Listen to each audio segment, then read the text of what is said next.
తెలంగాణలో మొన్న జరిగిన అసెంబ్లీ ఎన్నికల్లో కాంగ్రెస్ ప్రభుత్వం ఏర్పాటు చేసింది. ఇక గెలుపు అనంతరం స్థానాల సర్దుబాటు కార్యక్రమం మొదలుపెట్టింది.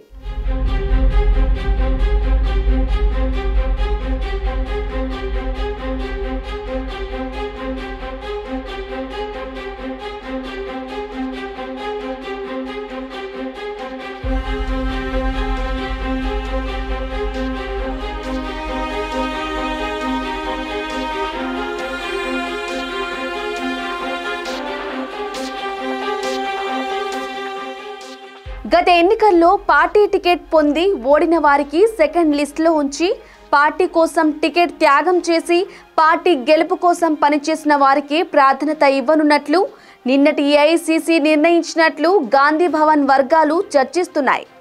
ఇప్పటికే పోటీ చేసి ఓడిన సీనియర్లు రాబోయే పార్లమెంటు ఎన్నికల్లో టికెట్ కోసం నామినేటెడ్ పోస్టుల పైననే గంపెడు ఆశలతో ఉన్నారు. ఇక ఈ నిర్ణయం ఓడిన సీనియర్లకు చెక్ పెట్టి కాంగ్రెస్ లోకి కొత్త రక్తాన్ని నింపే ప్రయత్నం చేస్తున్నట్లు సమాచారం.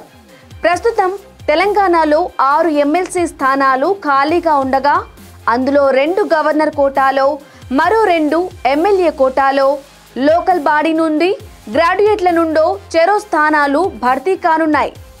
వీటితో పాటు పదుల సంఖ్యలో కార్పొరేషన్ పదవులు ఉండటంతో ఆశావహులు పెద్ద ఎత్తున ఢిల్లీలో లాబింగ్ జరుపుతున్నారు.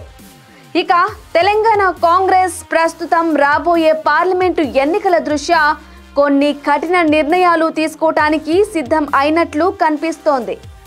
ఈసారి మాత్రం పార్టీ కోసం చిత్తశుద్ధితో పనిచేసే వారికే మొదటి ప్రాధాన్యత ఇవ్వాలని ఏఐసీసీ అగ్రనేతలు గట్టిగా ఫిక్స్ అయ్యారంట.